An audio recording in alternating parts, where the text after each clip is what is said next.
Hello. What's up, everybody? Welcome to Wulff Den Live, episode 199, the one where you can play along with me at bootleggers.us. Is that a thing? It can be.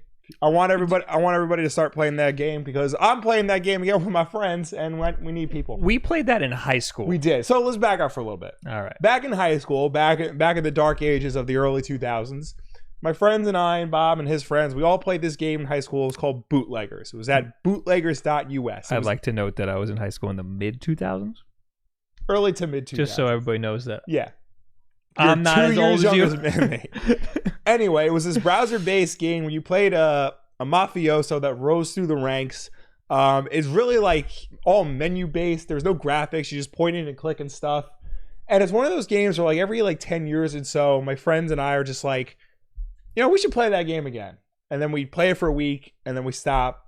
But now we're like back into it. They should have like an affiliate sort of thing where you like have everybody like play it, or like a group where the more people you have, the more cool stuff you get. They should have an app for iOS and Android, because right now all of my friends and I, when we play it on our phone, we have to do it through Safari. Yeah.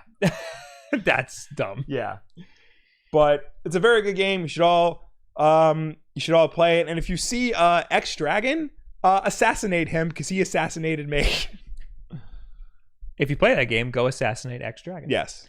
Hey, what up, Joe Aritz? Hello, David Gutierrez. Hello, Gene Koff. Hello, Miloslava Justice. Hello, Greg M. Hello, Julio Arambul. Hello, everybody. Hello, anyone and everyone who is here. I apologize for my voice. I think I got something going on. You do have something going on. My voice was dead when I filmed my video the other day. Yeah. I was at a wedding all weekend. There was a lot of talking happening. Also, before we even get into anything, I like to address my gigantic coffee. Yeah, that's a latte. So here's the deal here. Mm-hmm. Our father likes his Dunkin' Donuts. He sure does. He frequently sends us to go get him Dunkin' Donuts. Yes. He gets points on his little app for the Dunkin' Donuts. He frequently gets free coffees.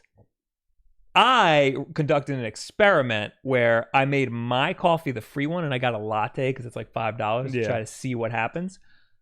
And I thought that I gamed the system, and I thought you got points on the free drinks. Right. However, today when you got this, we didn't get the points for it. Really? Yeah. So I don't think you get the points on the free one. It looks like our game ain't working. So I got this giant coffee for no reason. Also, they only fill it up to here. That's weak. Filled it like 3/4.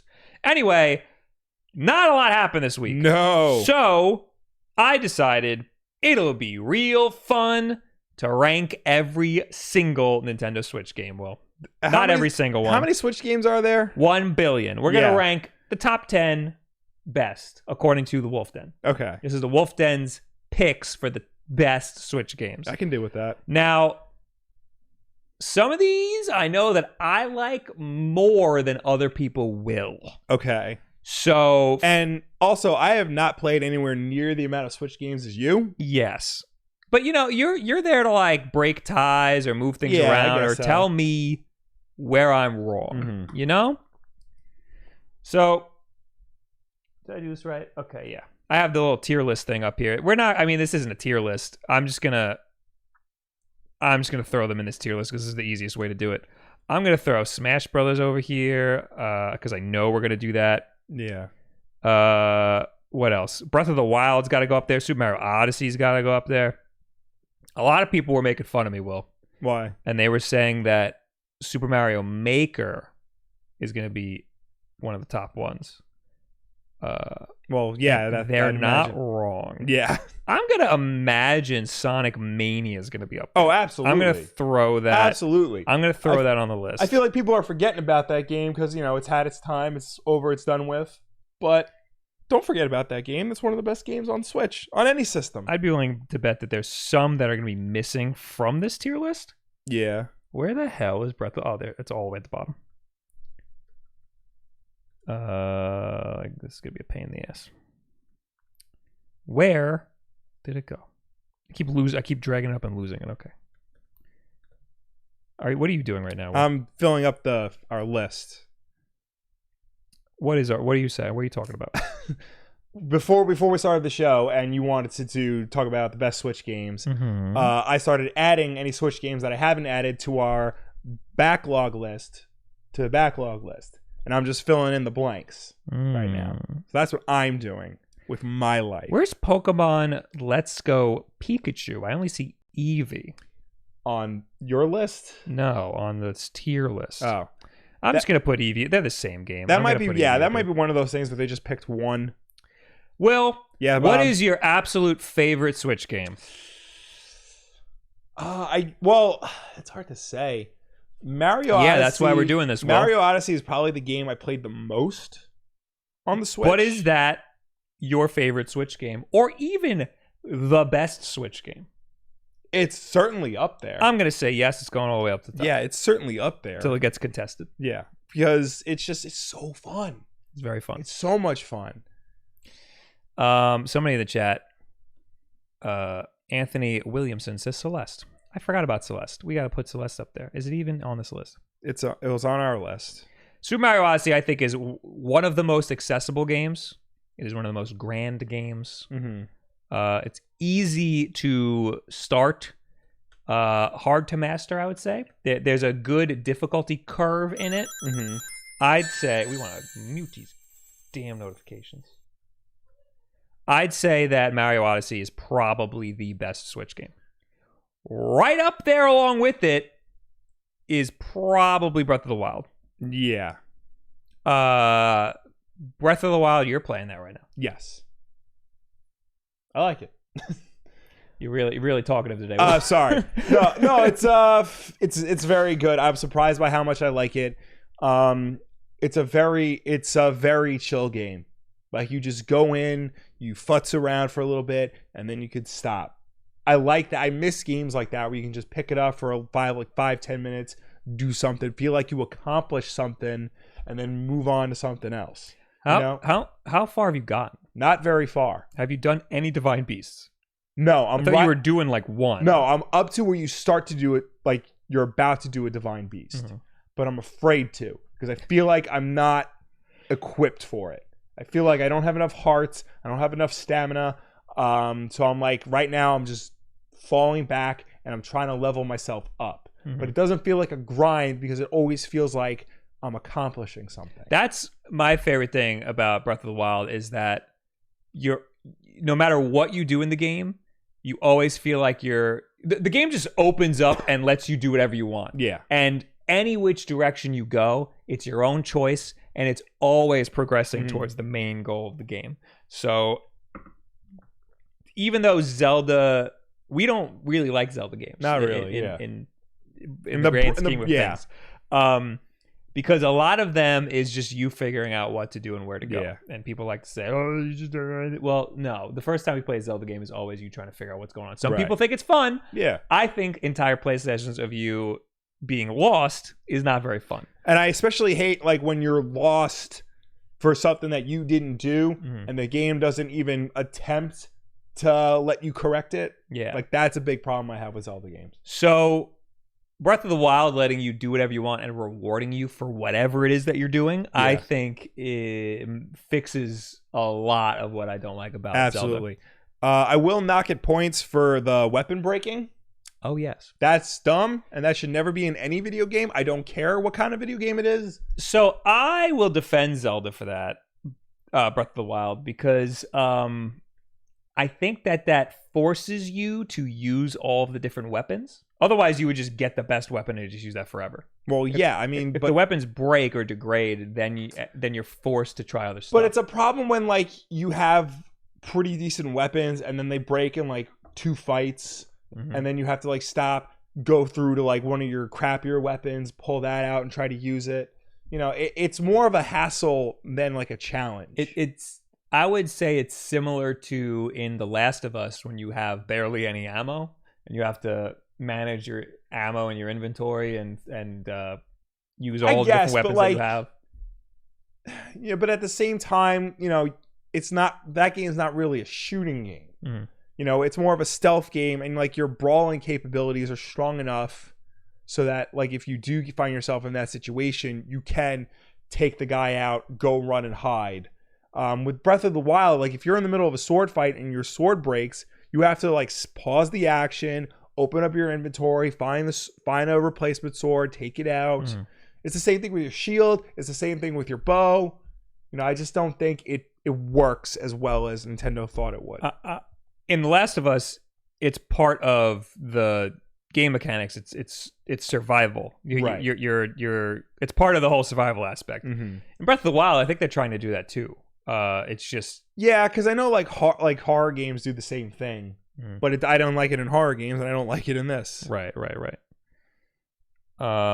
Okay, so who was it? Meowth in the chat said Wulff Den just don't like JRPGs, and he's correct. That's true. So you probably won't be seeing any JRPGs on this list. Yeah. So listen, you can like JRPGs all you want, and you can put them on your own list, but we're not going to do that. All right, so no, we're not. This don't want to say the definitive order yet. We're just moving things around. Yeah. So, how do you feel about Super Smash Brothers, Will? Okay, so Super Smash Brothers is probably the best Smash Brothers game. Period. No discussion. Super Smash Bros. Ultimate, yes. For the Nintendo Switch. But my big problem with it, and it's the reason why I haven't played it in a long time. I hate unlocking characters in that game. It takes way too long. It's frustrating. You have to play it, 100 times with like every character. So, and everyone's like, oh, you just do this or you do this or you do this. And either way, like I don't want to have to grind to unlock 80 characters. So I thought it wasn't out. It didn't take me long at all. I unlocked them fairly quickly. But that's my most played game on the Switch. Right. 260 hours. Yeah. Is what I put into that game. So let's say if it took me 50 hours to unlock all the characters, that's not that much compared to the 260 that I played. But I don't think it took me that long. I think it took me only like a few hours. It doesn't feel it feels like it's taken more than a few hours. Mm-hmm.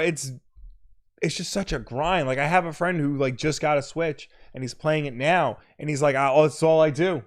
Like I don't do anything else. I just try to unlock everybody. Right. It's a hassle. Mm-hmm. I almost wish that the Nintendo would just like, hey, for $30, just unlock all of them. Because I would do it. That would be dumb. I would absolutely do it. It is a little ridiculous that they only gave you like 7 characters at the very beginning. But I mean, it gives you something to aspire to, I guess. I think it is definitely top 5 best Switch games. Yeah. I mean, in the grand scheme of things, it is. It's just that unlocking everybody sucks. I'm asking you because you don't play it that much. Right. You've played it though. Yeah. A few times. Yeah. And I know that I play it a lot. Mm-hmm. And I'm just wondering if somebody wants to buy 10 Switch games, like they just got a Switch and they want to buy 10, is this one that you would say yes? Yes. You need to buy this game. Yes. Okay. Because like at the end of the day, it is one of the best Switch games. It's probably the best multiplayer game. That's something I don't know why I wasn't considering. Yeah, I mean it's got a lot of variety. It's got a lot of appeal to it. Just know that you're gonna be in for a grind, and it's a long grind. AJ says Smash Ultimate's placing hinges on how good you are at the game. I think he's absolutely right. Yeah. I mean, if you love the game, you're probably good at it because you probably dump a lot of hours into it, So I think that has a lot to do with it. But some people just aren't into fighting games, and I respect that. Yeah, that's I'm fine. usually not, but Smash Bros. Is a really fun one. And like you said, it's a great part. It's probably the best party game on the Switch. Yeah. Other than some indie stuff like Duck Game. Or Mario Kart. Mario Kart. Yeah. Mario Kart is the best party game if you're going to have people who don't play video games. Absolutely. Smash Brothers, I would say, if everybody knows their way around a controller. Yeah. Smash Brothers is a little more fun. Yeah. I don't like Mario Kart that much. I think it's good, and it's, again, great if you are playing with people who don't play games much, because it's very accessible. My friends and I have a nickname for Mario Kart. It's called Fuck You, the racing game. because when you play the race, it's always tries to screw you. Yeah, if you're doing it punishes you for doing well. Yeah. And it rewards you for doing really bad. Mm-hmm. And that's why it's so accessible, because no matter what, you'll be hovering around the middle somewhere, If you're bad at the game, you're still going to be placing every other match or so. You're going to be placing at least a few matches. So that's why I don't like Mario Kart. Also, I'm terrible at it. I'm absolutely horrible. Yeah. There's some, I think the difficulty curve, it takes a hard turn. Like it doesn't matter how good you are at the game unless you're amazing at the game. You know what I mean? If you're amazing, then you can get around the blue shells and all that stuff. But if you can like hover back until the very end of the match and then floor it forward so you don't get hit by any blue shells and you get all the good items. So Mario Kart, I don't know if it makes it on the list, to be honest. There's so many other games that I would much rather put on the list. You're right, but I would still put it on there just because it feels like it's an essential Switch game. Mercy says, have they talked about Fire Emblem? No, I've never played it, and it's not going to be on this list. Yeah, I'm so sorry. We're going to get to all the super chats and everything probably after I didn't read them in the beginning, so we'll probably talk about those after we talk about all this stuff. All right, so Will, Sonic Mania. Absolutely. I think this is one of your favorite games. Oh, yeah. It's definitely one of the best Sonic games. It's definitely one of the best 2D platformers of this generation. It is just fantastic. Great level design, fantastic music, fun and interesting boss battles. It's challenging and difficult without being frustrating. It takes everything you like about Sonic games and nothing you hate from it. And it's a celebration of one of the best video game characters of all time. I think it is also one of the best games on the Switch. It is one of the best Sonic games. Sonic,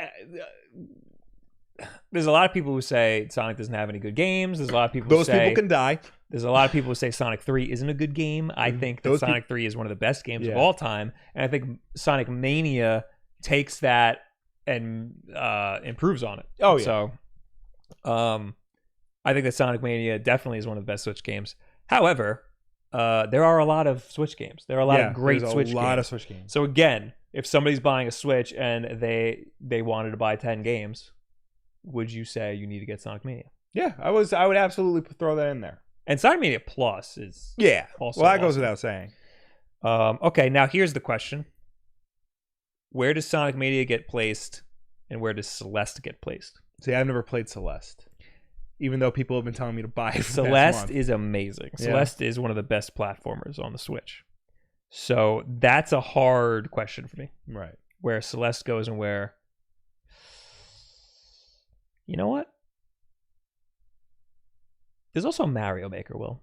Everybody's telling me I'm going to put Mario Maker number 1. And you know what? I think it deserves number 1 in my heart, but I know that it's not for everybody. Right. I know that it's not as accessible. Even though it's a very simple concept, there's a lot of nuances to it that you learn from like the meta of playing levels over and over again. Like for example, when I made a level and then you played it, you didn't realize that whenever you're in a locked room with a boss, the boss probably has the key. Yeah. And that's just something you learn by playing the game. Yeah. And I didn't realize something like that. Mm-hmm. So I wouldn't say Mario Maker is as accessible as basically any other Mario game. Right.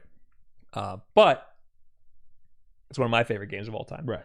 So, well, if we're going by that, then Resident Evil 4 is one of the best games on Switch. And yeah. Yeah. Mario Maker would be my number 1 because it's my favorite, but this is the Wulff Den list. Right. We got to come up with it together. Okay. And it's like, I guess, our recommendations. Yeah. Well, I've heard nothing but good things about Celeste. Like nobody's ever said anything bad about it, even though I haven't played it. You know, if you're saying it's one of the best games on the Switch, I'm willing to agree to put it on our list. I think I have to put Mario Maker above Sonic Mania. I think I just have to. I can see that just because Mario Maker is a more feature-packed game. It's got a lot more going on. I'm going to put Sonic Mania over Celeste. Okay. Just because it's more accessible. Celeste gets really hard. There's a lot more in Celeste. Mm-hmm. but it's a lot. It's simpler and really hard. Yeah. It gets really hard towards the end. So I think Sonic Mania is, I think, more fun for a broader audience. Yeah. So I would probably recommend Sonic Mania over Celeste. So the way this tier list is working that I'm writing it out is left to right, top to bottom. So Mario right now it's Mario Odyssey, Breath of the Wild, Smash Brothers Ultimate, Mario Maker 2, Sonic Mania, Celeste. Okay. What other games, Will, do you have that? I'm looking. The thing is, it's a lot of ports. You know, Yes. The Switch is a port machine. But that's fine. Yeah. There's a lot of great ports that are on the Switch. I don't know if I'd put Star Wars Jedi Outcast on there though. That is one of my favorite games on the Switch. Yes. I would not recommend it. Yeah. It doesn't feel dated to me, but I feel like it would feel dated to somebody who's never played it. Yeah, that's the thing. Because like just because the aiming, it's clearly designed to be used with a mouse. Yeah. And they didn't optimize it for a controller at all. Like I slid right back into it. Yeah. And it felt good to me, but it's not going to feel good to everybody. Yeah. A lot of people in the chat are saying Splatoon 2. I don't know that that's going to make it on the list. Yeah. It's a great game.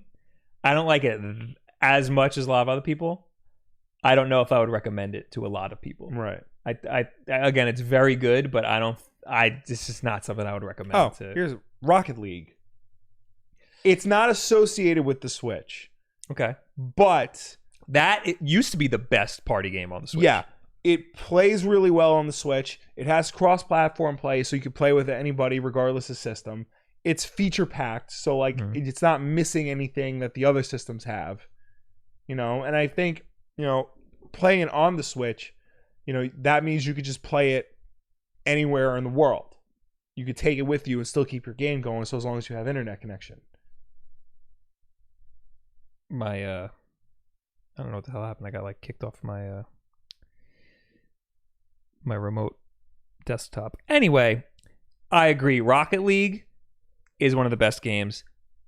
I'm going to hold it on the list because I think there's a lot of other great games. Mm-hmm. I don't know if it's top 10. It might be bottom of the top 10. Okay. So I'm going to hold it because there's just too much great stuff. Yeah.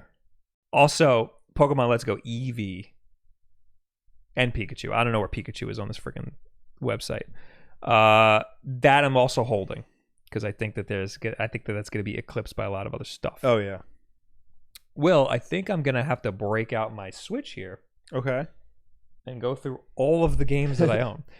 I think Overwatch might make it up there. Really? Overwatch is amazing. Despite everything. Despite all the China nonsense, No, I'm not talking about the China nonsense. I'm talking about the technical issues that were reported. That's malarkey. Really? I had one match that took a while to load. Mm-hmm. That's it. Really? Yeah. There's no I had no technical problems at all. Oh, wow. Yeah, so I think that people just wanted to find problems with the game because they don't like Blizzard right now. Right. And it's fine that you don't like Blizzard, but I don't like making up stuff just to have a problem, you know? It's hard to recommend the game. Yeah. Because I don't like Blizzard either right now. Yeah. But the game's good. That's good. You can't deny that, you know? So, like, hey, listen, man. Michael Jackson. What is happening? I don't know. Are you unplugging a USB drive from your computer No, from all the way over there? Something. Oh my God, imagine the computer just... I love that game. I would like to make this list games that we like. Yeah. But we're not going to be able to agree on everything. No, especially because, like, I've played less games than you, and I know I've played a lot of, like, different games on the Switch. Like, I'm sure you haven't played South Park. The Fractured But Whole on the Switch. Oh, there's an RPG. It's a very good game. Would you recommend that if somebody wanted 10 games for the Switch? I would recommend it, but I don't know if I would recommend it as like essential Switch games. Like a top 10. You know what I mean? So then scrap that. That's what I'm talking about. Because even though I didn't play it, I can respect because when you talk how much about, you like it, you know? When you talk about, you know, picking games like the 10 essential games for a platform, you got to pick games that like are not only great but like represent that platform, you know? So something like South Park, you know, it's great, but it doesn't represent the Switch in a way like some other games do. Like, I would probably put Doom on there because that's a great game, and it represents the Switch in a way that, you know, it's a feature-packed third-person game that looks great, that plays great. They didn't, you know, they cut corners, sure, but there's nothing that like they didn't sacrifice anything that would hamper it in a way where it's not compatible with the other versions of that game. Now here's a question: Doom or Wolfenstein? Doom. Okay. Because I think Doom's 2016 is better than Wolfenstein 2: The New Colossus. I think I'm. Oh, there it is. So, there's a lot of games that we have that are not on this tier list website thing. Doom, I'm going to put on the list because that's a good one. Yeah. I'm going to put that under Celeste right now, but it might get overtaken eventually. But Doom, I think that's pretty essential. If you've never played Doom before, I think that matters. It's good. A lot of people in chat are saying Stardew Valley. I think I would definitely recommend that game to people. Mm-hmm. I've never played it. You've never played it. It's not my type of game. Yeah. But there's a lot of people I would still recommend that game to. Yeah. So I can't place it in the list because I've never played it. So I don't know how great it is. I just know it's good, and I know I'd recommend it to a lot of people who would be into that sort of thing.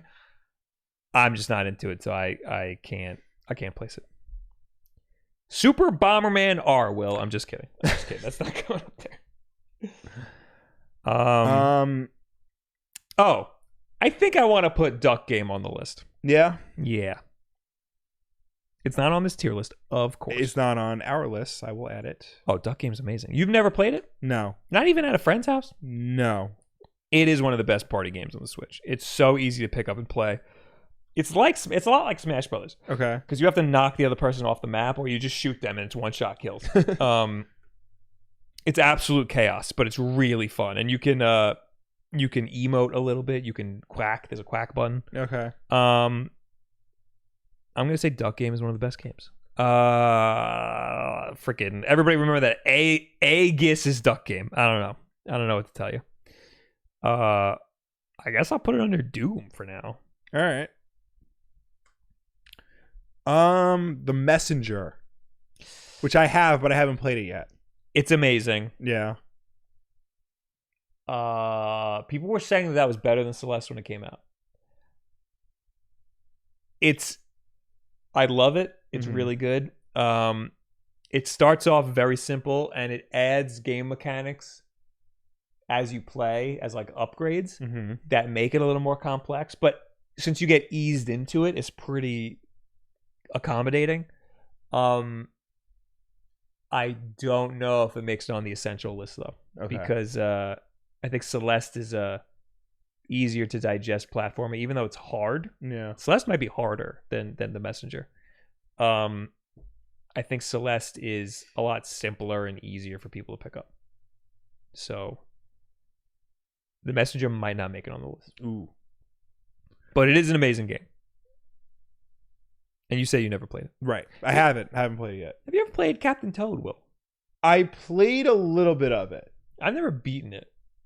That's a very good game. I played a substantial amount. Yeah. Captain Toad is very good. It might be the tail end of the list, but it's very good. Mm-hmm. You know what's amazing? Katana Zero. Have you never played that? I was going to ask that. No. Did I play that? Did you play it at E3? What was the game at PAX that we played by the Shovel Knight guys? Oh, that was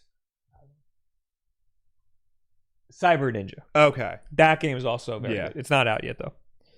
But that game's going to be really good. Katana Zero is very good. It's bloody and gory, and there's a lot of cursing in it. Right. So I wouldn't recommend it to everybody, but I think it's a game that everybody should try. Mm-hmm. People are saying Undertale. People are saying a lot of games that I've never played. Hollow Knight, it's really good. Mm-hmm. It's not better than Celeste or The Messenger, in my opinion. Right. So I'm not putting it up there. I think there's better platformers. What about Tetris 99? Now, yeah, Tetris is one of the best games of all time. And here you have a version of Tetris that you play with a bunch of people around the world simultaneously. And it's hectic and it's brutal sometimes, but it's still Tetris and it's still just as fun as it's always been. and it's free if you have a Nintendo Switch Online. So I think yes. I think Tetris 99 makes it. Is it on this tier list? You got Puyo Puyo. I don't see Tetris. Does anybody see Tetris? Oh, well, that is weak. I mean, I'll just pick another game to take its place. I Am Setsuna is now Tetris. Here you go. Just remember that. Now, where does Tetris go? Tetris might go pretty high. What did I say Aegis was? I forgot. It was right behind Doom. Shoot. Somebody's got to keep a log of what I'm putting up here. Between Doom and Katana Zero. Minecraft? No, Minecraft I'm going to put on this list somewhere. Do we say Dead Cells or? No, Dead Cells I don't think makes it. Yeah. Duck Game. Okay. Did you put Gunvolt on here? No, I love Gunvolt. I would not recommend that to everybody. Gunvolt is one of my favorite games, but it's not going up on the list. So I'm sorry. Aegis is Duck Game. I Am Setsuna is Tetris 99. Okay. And I'm going through our game lists. There was another one I want to throw up here. Minecraft, I just said, might have to go up here. I don't see it on here. So this is a game I would put on the list, but I don't know if I would recommend it, like included in like this list. Mm-hmm. The Sega Genesis Classics Collection. Yeah, I wouldn't include it on here, just because there are so many other ways to play those games. I know, but I feel like it's a great. You get 30 games instantly right out the gate. They're perfect to play on the Switch. It's a lot of great variety. Because I also, if that gets in there, then I would also include the Mega Man X collection. Yeah. And then we're getting into the weeds. We can include like all these freaking retro games. Yeah. So yes, I think that is one of the best games on the Switch. I don't know if somebody asked me, that they need to buy 10 essential Switch games, I don't think I would say the Classics collection, the Genesis collection. I don't see Minecraft on here. That's strange. I think, how many do we have? 1, 2, 3, 4, 5, 6, 7, 8, 9, 10. That's 10 already? There you go. We figured it out. Wait. Hold on. No, now we gotta decide, Will. So here's what we have so far. Hold on, wait, let me look at my list and make sure I'm not missing any games, because this was too easy. No, we got everything good.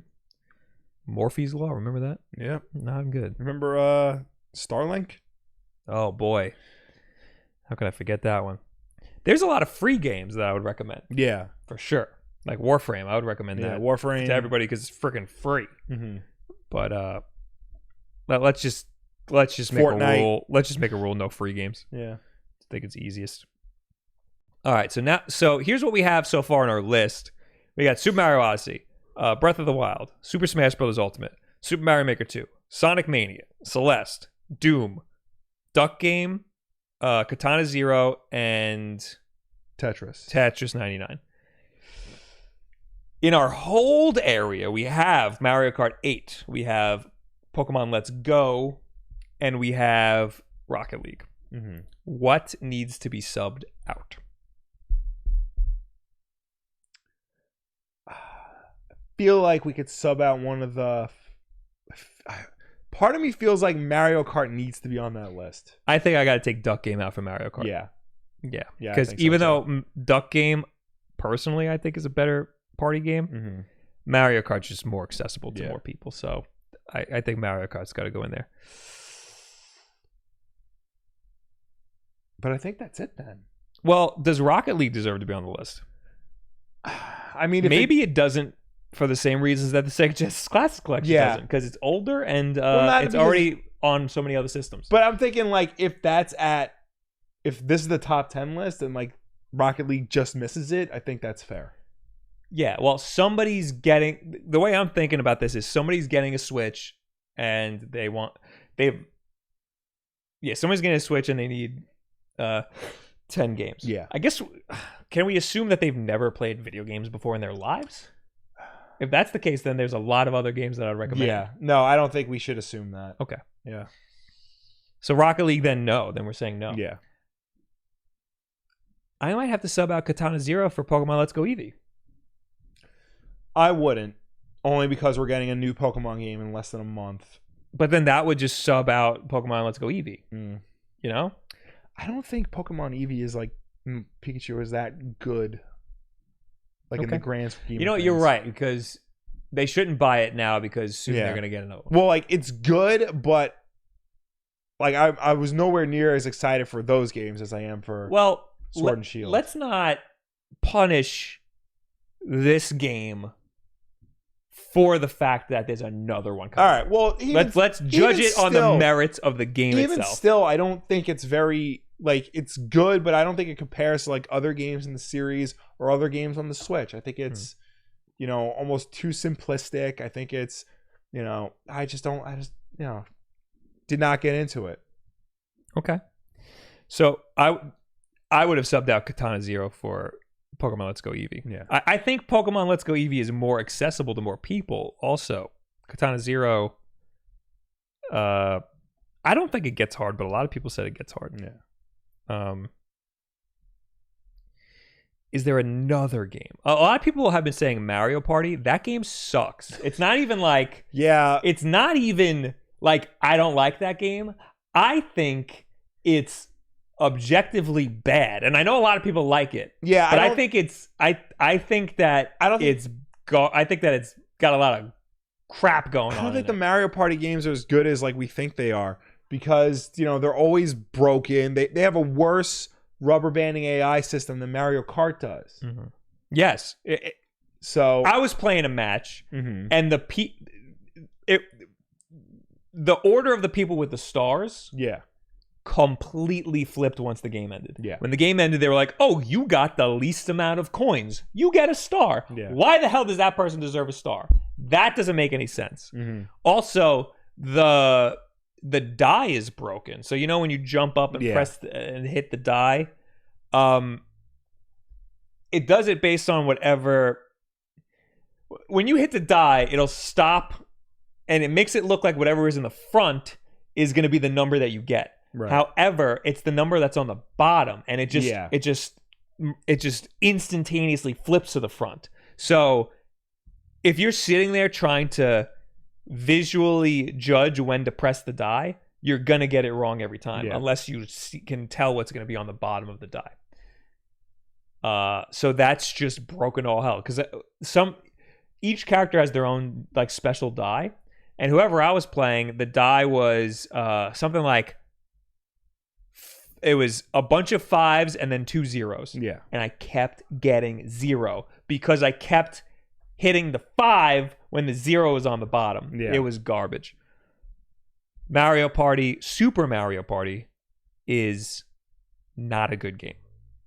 So no, it does not make it on the list. What was another game that I wanted to put on here? Mario plus Rabbids. Get out of my face. That's not a bad game. The idea of that game is bad. The fact that game exists is my problem. Dragon Quest Builders is another one that a lot of people love. Yeah. I do not. I mean, I've never played it, so I can't say that it's bad, but I don't like it because I never played it, I guess. Golf Story is another one. Fire Emblem is another one. Enter the Gungeon is really good. I've heard. Oh, you can add that on the list because we have that now. I think we might have a list. I mean, I wanted to put Minecraft on here. You think maybe Minecraft? Oh, no, wait. And Overwatch. I thought we had Overwatch on there. It's not on the list currently. But then again, Rocket League didn't make it, so why should Overwatch? Yeah, I feel like I think where our problem is, like, we have a list, but we're shocked that we have one so quickly. Yes, that is the problem. And also, I don't know what to do with Katana Zero. It's amazing, but I don't you know what? I'm overthinking it. Our list is final. Yeah. Here's the list. Super Mario Party. No. Super Mario Odyssey, number 1. most recommended by the Wulff Den. Yes. Number 2, Breath of the Wild, which is ridiculous because that game was the first game to come out on the Switch. Number 3, Super Smash Brothers Ultimate. Mm-hmm. Number 4, Super Mario Maker. Now, that's a hard decision for me to make because that's my favorite game, but I would probably recommend Smash Brothers over Mario Maker. Number 5, Sonic Mania. Yes. The reason I bought a Switch to begin with. Number 6, Celeste. Oh, apparently our video froze. Oh, great. What did I say? Number 6, Celeste. Yes. Number 7, Doom. Number 8, Mario Kart 8. Now, that's another one that's hard for me because I don't like that game that much. Mm-hmm. But I would recommend it to a lot of people.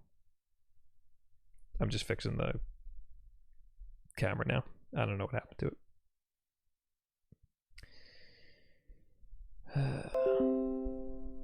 Did that fix it? Okay, yeah, that fixed it. All right. We should be good in like 2 seconds. Okay, where was I? 1, 2, 3, 4, 8. 5, 6, 7, 8. Number 9, Katana Zero. Mm-hmm. And number 10, Tetris 99. Yes. Does Tetris 99 need to be higher? No. Did you say Doom? Doom was number 7. Okay. Over Mario Kart 8. Yeah. Would you say so? In the long run, yeah. Okay. Yeah. And Katana Zero is over Tetris 99. That's... It depends on who asks. Yeah. You know? I think that's the thing. I feel like I'm going to tell most people like Mario Kart, but Doom is a better game. You know what? Also, I don't think Tetris 99 is for everybody either. Yeah. I think it's really good, but like Katana Zero, I'm going to say I would recommend that to a lot of people, but you know, it's violent and it gets a little hard towards the end. Tetris 99 is just hard to begin with. I think everybody should play it because Tetris is one of the best games. Mm-hmm. And Tetris 99 is free and a very interesting spin on the concept. Yes. But yeah, I don't know if I would recommend that to everybody. I think there's certain people I'd be like, I don't know if you should play that. Yeah. But this is the list. What is the chat think? Here you go. It's left to right, top to bottom. 1, 2, 3, 4, 5, 6, 7, 8, 9, 10. Well, we got some super chats while all that was. Oh yeah, that's right. And you guys tell me what you think. Yeah. But first, we'll talk about the super chats. Well, Super Saiyan with $2. Should you put Let's Go for Pokemon games overall? And I think we agreed no. What does that mean? Put Let's Go on there to represent Pokemon games overall. I'm gonna say no because I want to judge each game by itself. Yeah. Yeah. Yeah. Yeah. Every game should be judged on its own. I'm gonna go scroll all the way back to the bottom because we forgot to say the alerts at all. Thank you, Sardi, for being a member here on YouTube. Thank you, Dreamer Tim, for being a member on YouTube. Thank you, JT Mitchell87 for your Twitch sub. Thank you, Colonial Bob, for the Twitch sub. Thank you, Jeffrey Davis, for the $1. Dark Type with $5. This is going to be a fun night watching Bob lose so many Twitter followers over this. Why? What did I do? Are you canceling me? Bruce Patrick with $5. Will, explain to me your Indy 4 rant. It's better than the Star Wars prequels. Bob, please put all your Minecraft streams on VODs. I always miss them. So I watched Raiders of the Lost Ark the other night because I was bored. There was nothing to do, and it was on Netflix. So I'm like, you know what? I'm going to watch one of the best movies of all time. And it really is one of the best movies of all time, Raiders of the Lost Ark. It's incredible. And I'm sitting there, and I'm watching it, and I'm like having a good time by myself because my wife was in bed. And it hit me. And I said this on Twitter, that Indiana Jones and the Kingdom of the Crystal Skull did more harm to Indiana Jones than the prequels did to Star Wars. You follow me? Yes. Apparently, people were like, but the Jar Jar and Metachlorians. Wait, did you say the Crystal Skulls? Yeah. Okay, yeah, I agree. People, more harm? More Crystal Skulls did more harm to Indiana Jones than the prequels did to Star Wars. What in it retconned anything important from Indiana Jones? Not that it necessarily retconned anything, but just that it was so far removed from what a good Indiana Jones movie was, and has been. You know, it was loaded with computer-generated imagery when the original trilogy exclusively steered as far away from that as possible, because they were trying to make it more like the movies from the 30s that they were trying to replicate. The whole idea, I'm not against the idea of aliens being in the Indiana Jones universe. I think that could work, but I think they went about it in the most cartoonish and over-the-top way that just clashed with everything else in the series. I think Shia LaBeouf's Mutt Williams is the Jar Jar Binks of the Indiana Jones series. And Jar Jar was in 3 movies and his role got progressively less. Shia LaBeouf was only in 1, and there's been no more Indiana Jones after that. Think about that for a minute. I think that it was a bad movie. Yeah. I don't know about ruining the previous movies. It's not that it ruined the previous movies, it ruined the reputation of Indiana Jones. Because, you know, when you think about Star Wars, you know, for a long time, yeah, you thought about the prequels, but you also thought about, you know, all the good video games, or some of the good comics, or some of the good... All right, you're spending way too long on Indiana Jones right now. But point is, Kingdom of the Crystal Skull sucks. There's only 3 Indiana Jones movies, and maybe a television series if you remember growing up with that. He also said, Bob, please put all your Minecraft streams on VODs. I will do that. I just completely forgot. Yeah. I still have it. Bruce Patrick with $2. Congrats, Wulff Den, on 400K subscribers. Thank you very much. Couldn't have done it without you. Specifically you, Bruce Patrick. Yes. We didn't make like a big stink about it, but thank you. Yeah. Also, Wood is in the chat. Beat him ups. He said, I hope this list is pending my final approval. I'm sorry. Are you the Wulff Den? Well, it depends on who you ask. Sometimes that's true. That's a good point. That's a very good point. Hello. Speedy Gonzalez with £2. Yes. Hey guys, how highly do you rate Witcher 3? Not as an essential Switch game. Yeah. I think it's an amazing game. Play it on something else. From what I've seen of it, it runs very well on the Switch, and if you do get it for the Switch, you're gonna have a good time with it.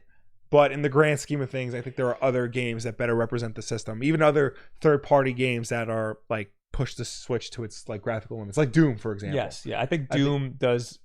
I mean, they're both great ports. Yeah, but I think Doom is more at home on the Switch. I don't even think The Witcher is that great of a port on the PS4. There's all of these prompts on screen because all of the controls can't fit on a controller. Yeah. That's a freaking PC game, you know? Anyway, a lot of people in the chat were yelling that we said no free games and we put Tetris 99 on. Right. That's free with the Nintendo Switch Online. Yeah, you need a Nintendo Switch Online account, so technically you are paying for it. So, yeah, I think it still deserves to be on there. Super Saiyan 7 with $2. Marvel Ultimate Alliance 3? No. I don't think it's essential. No, as good as the game is, I would not say, you know, you have to get this game if you buy a Switch. Nick with $10 donated. I can't believe I've now run into Bob twice. I sincerely promise you that I'm not stalking you. I love you, Dad. I think he saw me. I think this is the person who saw me in the city. And he went, oh, yeah. Bob! Twice! Are you the dude who I ran into once while you were really, really high? Or am I thinking of somebody else? Anyway, Kanao, thank you for the Twitch Prime sub. Super Saiyan 7, we read that one already. Mm-hmm. And Prince Altoid, thank you for the 11 months. I love you, Bob. I love you too. Screw you, Will. Yeah, you can kiss my ass. All right. So we're done with that surprisingly quickly. We have our definitive list. Yes. I pulled up a tier. The Metacritic. Mm-hmm. Screw it. Yeah, we didn't even need it. We don't need it at all. Now what? What's the next story? Because my computer takes 1,000 years to scroll to the other side of the screen. Looks like Pokemon Sword and Shield players can buy access to online features in game. Interesting. This is according to Nintendo Life. So there's been some stuff. This might go into the next story. I don't know. A lot of weird crap is happening. The original article says, wait, maybe I shouldn't even read this one. I meant to read this, and then I had to friggin' start the stream. Yeah, you know what? I'm going to read I think this goes into the Tech Radar article. Is Pokemon Sword and Shield ditching Nintendo Switch Online?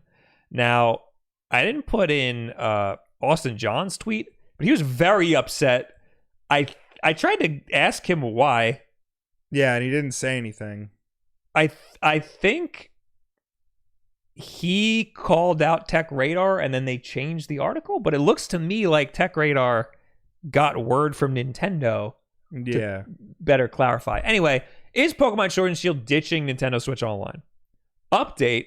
We now have official word from Nintendo of America that there won't be a separate payment option for online features. Instead, the games include an in-game option to purchase a Nintendo Switch Online membership for those who do not already have one. Okay. So that's what the Nintendo Life article was also trying to get at. Okay.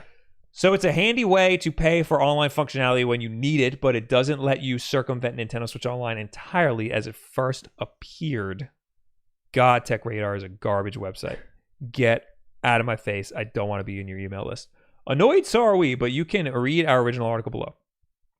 The original article said, Pokemon Sword and Shield may have a workaround for those of you without a Nintendo Switch Online subscription if the official game listing is anything to go by. The upcoming Pokemon games on the Nintendo Switch are set to launch this November, though players wishing to take part in online bouts with each other would usually require a subscription to the Nintendo paid service, as you do for the games like Mario Kart 8, Splatoon 2, or similar multiplayer games. However, Pokemon Sword and Shield seems to be doing things a bit differently with an option to pay for online access for your Pokemon game alone. So they were thinking that you can buy a subscription to just one game? Why did they think that? Maybe because this is Pokemon. This is a big deal. This is a big game. It's different from all the other games. Mm-hmm. So they probably had it in their head like, oh, maybe they'll do something special just for this one game. But that doesn't make sense because Nintendo clearly has a plan for Switch Online and they want to implement it throughout their entire ecosystem. The official Nintendo website cites the usual payment strategy in the text below, emphasis our own. Nintendo Switch Online membership sold separately and Nintendo account required for online features. This game includes an in-game purchase option for users who do not have a membership. Not available in other... That doesn't mean anything. So they thought that meant you were buying a subscription just for this one game. Yeah. And that's weird to assume. Ridiculous. That's very weird to assume and make a whole article about. Switch Online is cheap enough as it is. Like, how much would they charge for just one game? Yeah. Yeah. It's $4 a month? Yeah. If you just want a month? Mm-hmm. Or $20 for the whole freaking year? Like, what would it be, $1 a month? Yeah. And that's $12 for the year. Yeah. So, like, none of this makes sense. None of this makes any sense. By the sounds of it, even those without a full paid subscription to Switch Online will have a way to partake in online battles, trading, and the like, though we're yet to see whether it would be a cost-effective alternative given the already low $4 cost. Mm-hmm. Yeah, okay, no. So don't listen to them. Nintendo says it's just a way to buy Nintendo Switch Online through an in-app purchase. Yes. This is how slow the news week was. Yeah. That they made a big stink over this one little sentence in the listing for Sword and Shield. Yeah. I still don't know what Austin John was all up about in his little tweet. Again, I think he thought that he broke the news or he called them out, but it looks like Nintendo is the one who sent them clarification. So I don't know. Anyway, Nick donated $2. They're both me, so he was the guy who was really high. Good seeing you again, Nick. And Joystick Junkie gave us a Twitch sub. Thank you. All right. So I guess we move on to the next one? Sure, Will. All right. What is the next one? Japan's finally getting its first ever Nintendo store next month. Here's what you can buy. And I'm pissed. You wanted to be there for the opening. Yeah, I did. Let's read it. Japan's finally. You read that already. The first revealed at the start of the year. Nintendo's first ever store in Japan. Nope, we can't believe it either. Is set to open its doors next month ahead of the grand opening. The House of Mario has shared just some of the exclusive items shoppers can hope to pick up. Pause. The only store, to my knowledge, the only Nintendo store in the world is Nintendo New York City. There's another Nintendo store, technically in Nintendo's office in Washington. Okay. It's like an employee-only store where everything's like heavily discounted. Also, there is, I don't know if it's a store, but it's an area. It's a Nintendo area in the airport in Japan. I don't know if you could buy things, but there's like a little area where you can like play games and stuff. Interesting. So there's that, but there's not a store. There's a lot of Pokemon centers in Japan. There's also one that just opened up in London, but there's no official Nintendo store in Japan, which is very weird that the only one is in New York, and that used to apparently be a Pokemon center. Yeah. Anyway, ahead of the grand opening, the House of Mario has shared just some of the exclusive items shoppers can hope to pick up. Oh, God, this is going to make me sad. Fittingly called Nintendo Tokyo, the store will be based in the city's new Shibuya Parko shopping center, not too far away from Shibuya's famous crossing. It'll be on the 6th floor of the center, selling games and merchandise and even letting players go hands-on with major releases such as the new title, Ring Fit Adventure. I think there's also a Pokemon Center in Shibuya Parko. You know what? This stuff doesn't look that cool. Really? Yeah, what do you like here? Because I kind of want you to pick me up one of these t-shirts. Oh, well, we'll talk about that. You can check out some of the things you'll be able to buy in the image above. There are shirts, bags, stickers, postcards, notebooks, towels, stationery, and even chocolate. Okay. Store opens on the 22nd of November. Here's hoping its first few days aren't quite as hectic as those seen at London's Pokemon So Center. you're going to miss this. Yeah, Will. Okay, so the first reason I wanted to go to Japan in November was because I heard that they were opening up a Nintendo store, and I was like, I want to go there because the only other one is in New York, and I go there all the time. It's awesome, and I want to go to that one when it opens because it's probably going to be awesome to be there for the opening. So I wanted to plan a trip in the fall. Right. Then there was no confirmed date for when this thing was going to be open. So the first thing we got confirmed was Pokemon Sword and Shield. I was like, they're definitely going to have this thing open by the time Pokemon Sword and Shield comes out because they're going to sell Pokemon Sword and Shield in this freaking store. They're opening it a week after Pokemon Sword and Shield comes out. It doesn't make any sense, Will. I guess things weren't ready in time. Also, too, you got to remember, Pokemon is, controlled by the Pokemon Company. They do things to the beat of their own drum. I know, but Nintendo should be like, meep, man. We got to have this ready. This is Nintendo dropping the ball. But then again, I think there's a Pokemon Center like a store down from this, so I think from where this is going to be. So I'm leaving Japan on the 18th. Ooh. This opens on the 22nd. I'm 4 days off. My trajectory was 4 days off. That's a shame. Also, I don't think this is a new announcement. I think I knew about that already. I think I knew about this already. Well, I think now, the new thing is the picture of all the stuff you can get there. Oh, I think it was speculation. It was a Japanese industry analyst that said it was going to happen the 22nd. So it wasn't official from Nintendo. Okay. So don't get me a shirt when you go. I can't, Will. I can get you one of those really cool Pokemon, like the the button-up ones? Yeah, but the sizing is weird. I know. I might be a double XL in Japanese sizes. Yeah. So, don't get me a shirt. Just see if you can find Sin and Punishment on the N64. I will. There's a lot of Japanese games that I want to buy. Like Pulse Man is one of them. Pulse Man. I might want to get a Famicom because it'd be really easy. Totally. It'd be really cheap and easy to get there. Absolutely. So anyway, I'm pissed about that. Yeah. That I'm missing that. You put this on. Let's read some super chats. We just got a lot.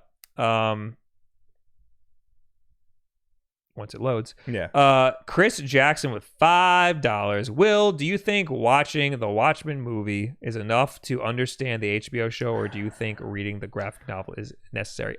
I want to answer this. Okay. I think that's what that means. So do you want to fix that and I answer, or do you really want to answer this question? I want to say that you need to answer that. Okay. Okay, so here's the thing. But it won't give you the big picture. So if you're pressed for time, you can watch the movie, but then immediately go to Wikipedia and read the Wikipedia page for the comic version. But that said, you should still read the comic book of Watchmen because it is 1,000 times better. You good? I don't know, Will. Okay. I think something happened. Like I ran out of disk space, so you might not get a. You might have to download the YouTube version. Great. Of the podcast. Anyway, I have not seen the HBO series. Right. I do not think you should watch the movie if you've never seen anything from Watchmen before, I don't think you should watch the movie. I think you should read the comic, but if you're lazy, the motion comic is free on YouTube. It is. And it is very good. It is exactly the graphic novel. So I'd say read the graphic novel, but if you're lazy, just watch the motion comic for free on YouTube. I guess. I don't know, man. That's got some bad acting in it, and yeah, but you get the idea. I guess you probably will have a better idea watching the motion comic. Again, I think you should read the graphic novel. Yeah. It's only 12 issues. Yeah, you know? I mean, it's in fairness, it's a long 12 issues. Plus, there's all those like that ancillary material in the back that you think you should skip, but you shouldn't because it fills in a lot. It's just droning. It is, but then like you get to a point where like it isn't. Like it explains where Ozymandias got all the money to enact his plan. $10 from Blockhead Gaming. Sup, dudes? Love the Ring Fit video. Oh, Will, I'm asking the same thing. You know, I never had these problems on Twitch. Just saying. Fair enough. Just saying. Fair enough. Blockhead. Yeah, I read that already. I know, but hi. I was talking to them last night. Yeah. Sam Sindelar, $5. So wait, hold on. Blockhead has a great video that they put up of them at PAX West, I want to say. And one of them was, you know, the guy with the long curly hair and the white eyebrow? Yeah. He was doing like a Between Two Ferns knockoff. I saw that, yeah. That was very good. Yeah. They were like interviewing random people at PAX. It was very funny. Sam Sindelar at $5. Where's the next Beat 'em Ups Wulff Den crossover video coming out that people want to know? Tomorrow. Really? No. He's coming to Japan with me. Is it really? Nope. Okay. I'm lying. Every one of these is a lie. Okay. That's a good question. Speedy Gonzalez with £5. Will, your thoughts on Francis Ford Coppola calling Marvel movies despicable? Why do all directors dislike comic book movies so much? All directors dislike comic book movies so much because it's not the movies they like, and they don't make movies anymore. And they're just mad that all the young whippersnappers are making all these really big movies that are kind of cartoony and the people like. Whereas Francis Ford Coppola wants to make serious dramas about the human condition, like The Godfather and Apocalypse Now and Jack. So I saw clips from Apocalypse Now the other day. That's my new thing, is I just look at clips from video from movies on YouTube instead of watching the movie. You know what it is with like Coppola and Scorsese? It's like they're pretentious. Not that they're pretentious. I mean, Scorsese has more of a right than Coppola because Scorsese has made more better movies over the course of his career. It's like if you were to come home one day with bright red hair and a nose ring, and your father tells you to dye your hair back, get rid of that nose ring. You just want him to accept you for who you are. That's kind of like what this is. You just want these authority figures of cinema to accept the movies you like for what they are, but they don't. I think it's bad and it's wrong, and you should be ashamed of yourself for dyeing your hair red and getting a nose ring. I think it's a mixture between them being like, back in my day. It's definitely that. And also them not liking the mainstream. You also have to remember that Francis Ford Coppola hates Star Wars. Yeah. Like he flat out But I hates think that's also part of the mainstream. But you have to also remember George Lucas is his best friend. Yeah. And like he hates Star Wars. He hates what it represents. He hates what it did to Lucas's career. Guy made $4 billion from selling it to Disney. Who's the fool? So like he hates movies like that. Like just flat out. So this is not news. It reminds me of when Roger Ebert said video games weren't art. He was a lot nicer about it than these guys were. But you're someone who's like basically an authority figure, like in that case art, in this case cinema, and here they are saying that the thing you like isn't compatible with the thing they like. And like it shocks you because you thought it was worthy of praise, and now all of a sudden it's not, and it's making you question everything that you like. That's like why I brought up the red hair in your father before, because you just want your dad to accept you for who you are because you love your dad, but here he is telling you no child of mine is gonna look like that. Cam Cherokee also gave you $5. Will. Hey, Will, thoughts on Marauders 1, Martian Manhunter 9, Flash 81, and Detective Comics 1012 to 1014. Okay, I've talked about the Detective Comics before. That's number one. Number two, all of those comics are fine, except for Marauders. I wasn't into that, but I'm not going to talk about those. I want to talk about Josie and the Pussycats in Space. Okay. That came out today. Issue 1 of a 5-issue miniseries. I believe it's a Comixology exclusive, but it is fantastic. It starts off, you think it's just going to be a kind of fun romp about a band who's like tired of the road and wants to take a break, but it's cool because it's like in the future. But then all of a sudden, it turns into Alien meets Venom. And they get stuck on their spaceship with this creature, and they have to try to figure out, well, they don't know that they have to try and figure out how to survive because they just think something's wrong with the hypersleep. Oh, well, I guess we got to figure that out, gang. Oh boy, are we in for a surprise. So they haven't found the monster yet. Yeah, they just woke up and like, oh, well, I wonder what's going on. Meanwhile, there's like a creature lurking and it's going to like eat everybody alive. So yeah, you can like those comics if you want, but I would say check out Josie and the Pussycats in Space. You'll thank me for it. Anyway, what's the next story? I'm moving on over to that side of the screen. It's not happening. WWE 2K20 is a goddamn mess. Oh, you put that here. Yes. Well, everybody's talking about this, and I think we should talk about it too. Not because it's a wrestling game, because I like wrestling, but because it is a horrifying example of an unfinished game being rushed to market just to meet like a quota. So basically. What happened? How is it that bad? Don't they make the same game every year? You would think that. Yeah. But have you been following this? Have you seen what's going on? No, I do not play any wrestling game. I don't think wrestling games are good. I don't think there's ever been one. And I know people love No Mercy on the 64 or whatever. That's good. I don't think any of them are There good. has not been a good wrestling game in a very long time. Because wrestling's already fake. Yeah. Predetermined, scripted, whatever. You're now playing a fake fight. So it's like it seems like you're like going through molasses and you're like fake hitting people. It's just okay.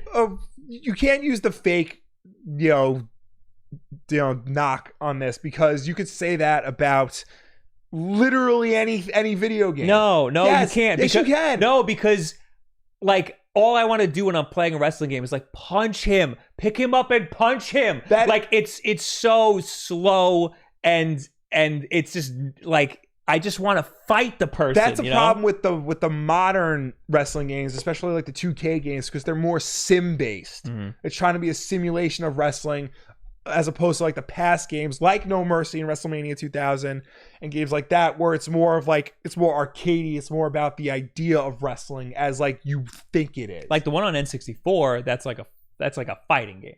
It's not N64. I'm sorry, Genesis. That's like a fighting. That's game. closer. Yeah, that's closer to a fighting game. Yeah. Like that's I think a lot more reasonable. I mean, the best wrestling game is Def Jam Fight for New York. There's no question about that. Seems like I can get behind that. But that's also, it's more arcadey. It's closer to a fighting game.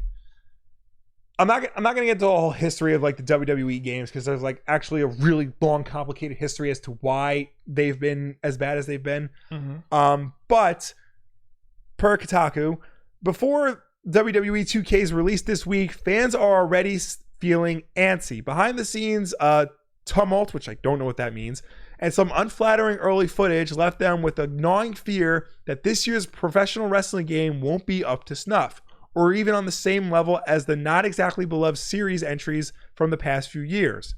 Those concerns turned out to be well-founded. WWE 2K20 is ridden with glitches. This year's World Wrestling Entertainment tie-in game, published by 2K and developed by Visual Concepts for PC, PlayStation 4, and Xbox One, has been out for less than 24 hours, but fans have already compiled lengthy lists of bugs, missing features, and other issues. Chief among them are frozen and crashing glitches, rampant animation problems, missing fan favorite modes like Create a Champion, missing features like online wrestler entrances and online user created arenas, online lag, truly unfortunate character models for high profile stars like The Rock and John Cena, nightmare hair, a created character face scan feature that gives life to cosmic horror slug monsters, and glitches that cause clones of wrestlers to dot the ring as though summoned by an irate Naruto. I did see videos on Twitter, like one where the ground's just vibrating and people like falling through the geometry. I'm playing now the videos from the article. Yeah. And so then you have just a whole bunch of tweets of like all the different glitches and stuff. Currently, WWE 2K20 has a mostly negative review rating on Steam, and the hashtag #FixWWE2K20 is trending on Twitter in the United States. The latter is about what you'd expect, full of complaints and videos of referees flailing their zombie-like limbs into wrestlers' in-progress submissions and in-game camera teleporting beneath the audience. And you get more examples of this. One of the famous examples was somebody was playing as Dakota Kai versus Ronda Rousey, and Ronda Rousey just got stuck in the ropes, flailing around. We just watched that. Yeah, Dakota Kai is just like sliding around on her knees. That was another example of just the ground giving out and people falling through it. Even outside the game itself, WWE 2K20 is having issues. Its $130 collector's edition was supposed to include an autographed photo of one of 3 different wrestlers. Multiple people have reported that their autographs were not signed, prompting one of those wrestlers, Adam Edge Copeland, to say on Twitter that he's going to give out an address so people can send their autographless pieces directly to him to get them signed. Oh my God. After struggling with the game as though it was a sweaty beef boy hankering for a good tussle with other sweaty beef boys, I can verify that WWE 2K20 is not in great shape. I played on PC, and right off the bat, I encountered issues that rendered it nearly unplayable.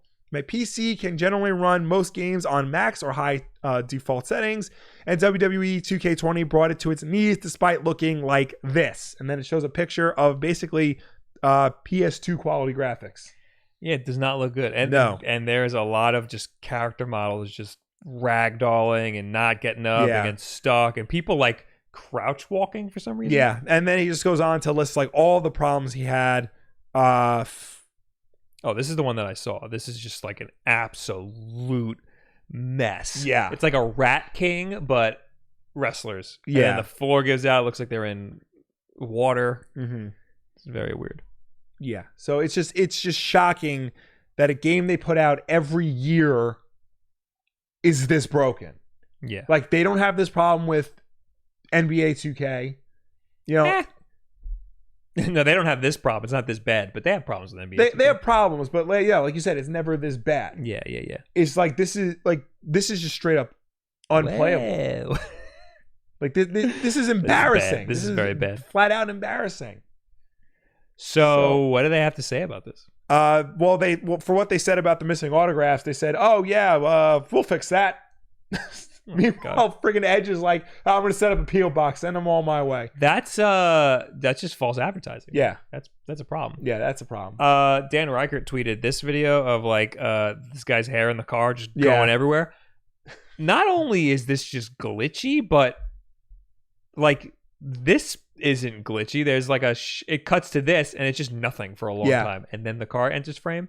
Yeah, there's still nothing. And now okay, that was like 5 seconds of nothing. I know. It's just poorly made. It's not that the game is just glitchy. It's unfinished. Yeah. It is blatantly unfinished. Like I've seen other games getting a pass for being glitchy, like it's just not polished enough yet. Yeah. This doesn't look like it's finished. Like again, some of the character models are bad. Yeah. That's not a glitch. That's poorly made. That's scenes looking like that is poorly made. So midway through development of this game, Ukes, the company that has been developing pretty much all of these games since the PS1 era, quit. They said, we don't want to make these games anymore. We're gone. Goodbye. So 2K pretty much just picked up from there and farted out this. Well, that's horrible. I know. So instead of like delaying it or bringing on more help. Wait, why did they give up? They wanted to do other things. They were tired of making these games, especially under but in the middle, that's got to be they're gonna get sued, man. I don't think they're gonna get sued. Why not? But because I don't know. I'm just making that up. But because I'd assume they were under contract. Yeah, I don't know. It's just this is in the grand scheme of things, WWE is like in a rough spot right now because they've been terrible for months. They have a new competitor which is kicking their ass, which you can watch actually right now, but not during this show. I'm glad that they have a competitor. Yeah, and like now the fact that this game comes out and it's this bad, like it's embarrassing. Like, and it's like, you put this game out every year. Like last year wasn't this broken. Mm-hmm.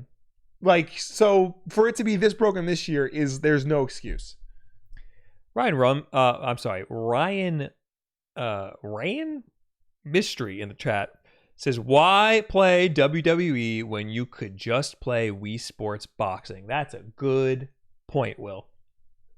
Because, well, I guess you can. You loved Punch Out for the Wii. Yeah, Punch Out for the Wii was great.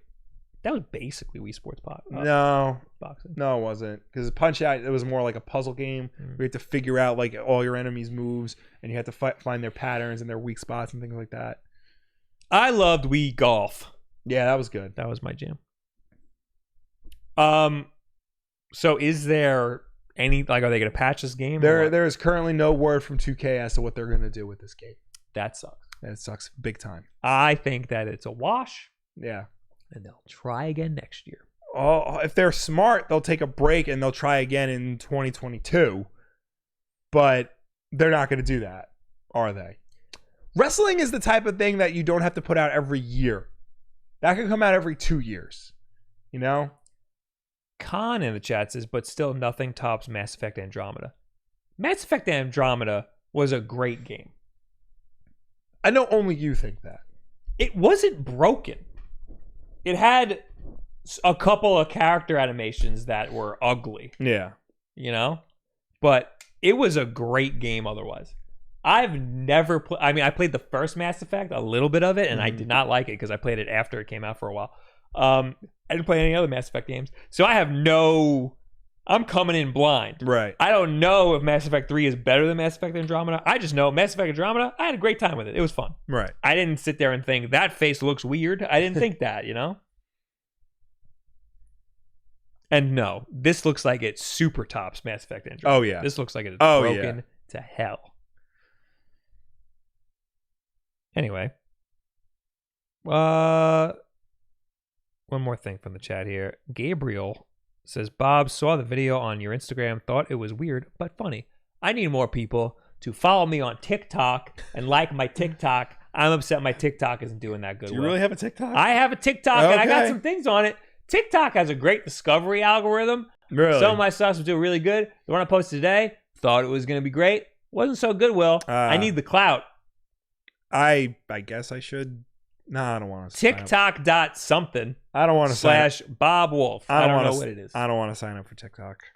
It's great. I got enough going on. It's great. Except for the music stuff on it. One of my coworkers asked me what TikTok was, and I had to explain it to him. And I'm like, I told him I'm too old for it. Yeah, I'm a little too old for it. I just want to use it like Vine. Yeah. You know? Anyway, I feel like we should cut some of these stories, Will. What do you want to cut? Japanese charts, Ring Fit Adventure goes straight to #1 as the Switch dominates. There you go. There's that story. Yeah. Apparently, Ring Fit Adventure is #1 in Japan right now. Yeah. That's amazing to me. Never thought that would happen. Yeah. I wonder if it's going to do that in America. Maybe. Is this the new Wii Fit, Will? Your thoughts? No, but it will come closer than any other game has, I think. I kind of want to play it. It beat the crap out of me. Yeah. I was burnt out. Anyway, what's this about the Super Nintendo Lion King and Genesis Aladdin getting cartridge re-releases? Disney's Aladdin and the Lion King get special editions with playable cartridges. Nighthawk Interactive and I Am 8-Bit have announced that Disney's classic games Aladdin and the Lion King will get special editions, some of which will include playable SNES and Genesis cartridges. Disney classic games Aladdin and the Lion King will be released on PS4, Xbox One, Switch, and PC on October 29th of this year for $30 US. But Switch and/or retro fans will have something else to look forward to in the future. Nighthawk has introduced the retro editions for the Nintendo Switch that features either a clamshell Genesis style or boxed with tray SNES style, console style packaging. These premium editions also include an exclusive poster and retro style manual. They both will be released on December 10th for $50. I Am 8-Bit is going one step further and will be offering the Aladdin Legacy cartridge for Genesis and the Lion King Legacy cartridge for SNES. Each fully playable cartridge will be limited edition of 4,500 and features lovingly restored artwork by Django Snow Art and Design. These cartridges are sold separately and are priced at $100 and will ship in early 2020. $100 each? Yeah. And this is just the Genesis and SNES game. You don't get the Switch game with this. Correct. Is it a VHS box or is that just what it comes in? I think that's what it comes in. $100 is a lot, Will. Yeah. Oh, no, wait. I think it's $100 for both. Oh. Because like all the preview art they're showing is both. I would say that's a good deal. I also have the Polygon article because that just shows up better on screen. Yeah. The retro retail editions and legacy cartridges are available for pre-order. The retro editions will ship on October 10th for $50, with the legacy cartridges coming in early 2020 for $100. For $100. Let me just go to I Am 8-Bit's website. No, it is sold separately. Sold separately. Yeah, okay. $100 each. Sounds like it's $100 for the whole shebang with all the art book and whatever, and $50 for just the game. It's $100 for. It looks like the book, the box, and the cartridge. Okay. These games are great, Will. Yes. I forgot how good they are. Yeah, no, they're very good, especially Aladdin. We learned Aladdin for the Sega Genesis is like the second best-selling game for the Genesis. Third. Something ridiculous. Third best. Okay. Yeah. One is Sonic 2. And that's because one is Sonic 1 because it was a pack-in, and then 2 is Sonic 2 because that was also a pack-in. There you go. $100 is a lot though. I would not. Yeah, especially when like if you go to a con, you could find Aladdin for Genesis for like less than $15, which we did. Yeah, that's how we got our Aladdin. Yep. So that's cool if you love those games, but also it's coming out for the Switch. So just get it for the Switch. Yeah, I mean this is for like the super collector. Yeah, but I do like how these companies are just making retro stuff. All right, real quick, Will, do you want to talk about Fallout 76 charges $100 for private mode? I just want to point out that like Fallout 76, which is a game that was touted as being like a multiplayer version of Fallout, is going to charge $100 a year if you want to play the game by yourself. Why? Beats me. How do they justify that? The developer has launched a Fallout First subscription that offers a few exclusive conveniences and other perks for $100 per year or $30 per month. Most notably, First members can create private worlds for them and up to 7 other people. You don't have to worry that a troublemaker will come in and ruin your experience. In other words, Friends can join these worlds without a subscription, so you don't have to persuade your pals to sign up just to get some relative peace and quiet. You also get an unlimited capacity scrap box for your crafting components and survival tent. Is this giving you a dedicated server? Like, hold on, there's some degree of value here when it costs money. When it costs money to host private servers. At the same time, this could easily rub some gamers the wrong way. Bethesda recently delayed its big free update, Wastelanders, to the first quarter of 2020. It may feel like the company is prioritizing an additional revenue grab or improving a game whose reputation is less than sterling. Because I think it costs money if you want a Minecraft world to be accessible all the time. Right. That's what this probably is. Mm-hmm. So honestly, if that's the case, I don't think this is that big of a deal. It's just the timing because they delayed their Wasteland. And it was a game that like people didn't like the fact that it was multiplayer, but now they're like, okay, if you want to play it by yourself and only like a few friends, it's $100 a year. And the fact that people really didn't like the game. Yeah. That's why they're like $100 a year for that crap game. I heard it got better, but like is it too late? It's probably too late. So, I think this is a big to do over nothing. Yeah. And this is a headline, Bethesda hopes you'll pay $100 a year for private Fallout 76 worlds. That's to get people mad, Yeah. Unless I'm wrong, maybe it's not for the always on server. That just makes the most sense. A part of it is like, it's expensive to keep servers up and running. So. Yeah, so like if you want your game world to be there all the time for all of your friends, you're going to have to pay for that. Yeah. Like our Minecraft server that we have is Dan's. We can't play if Dan's not on. Right. Unless I think this is how it works. You can pay to have the world always on. Right. Which we should probably just do. How much could that possibly be, I don't know. Somebody who's into Minecraft, tell me. How do you get a server to be always on? And how much is it? So I can do it. I'm not talking the Java version, whatever the hell MDB is always talking about. That's it, right? Yeah, that's it. Bryce Gagner, thank you for being a member. Also, thank you for $5. Will, should I buy comics from comic shops or from your affiliate links? Affiliate links! Affiliate links! So I feel conflicted because I want to support both. So the comics I specifically put in my affiliate links, buy them from the affiliate links. Everything else, go to your local comic book shop. That makes sense. You have to support both of us. But if I put a link in the description, you can get that specific book from that link. Everything else, go to your comic shop. Eric Cooper with $5. I'm no COD guy, but I am wondering if you guys have any opinion on the new Modern Warfare. I played a ton of Modern Warfare 2 in high school. Nostalgia may get me. I, too, played a lot of Modern Warfare 2, probably in college. Yeah, college. I really want to play Modern Warfare. Yeah. When am I going to do that? I don't know. Yeah, I don't know. When is it out? I think it's out Friday. I really want it. It looks... I think it comes out at like 9 o'clock. Yeah. Like, this is the most excited I've been for a Call of Duty game in a very long time. And I think I might actually have to just hunker down and buy it. It comes out Friday. Yeah. So, and my boss wants to play with me, so I might have to get it. I do want it. PC release time. Yeah, they do like some weird staggered time with PC. I don't get it. I don't like it. I think it's wrong. Where's freaking America? Oh, it'll be available at 9 p.m. Eastern time on Thursday. So tomorrow. Yes. I could stream it, that means. I want the physical copy, though. If I'm going to get it for PS4. Yeah, I do want to play it. But who the hell knows when I'm going to play it? Yeah.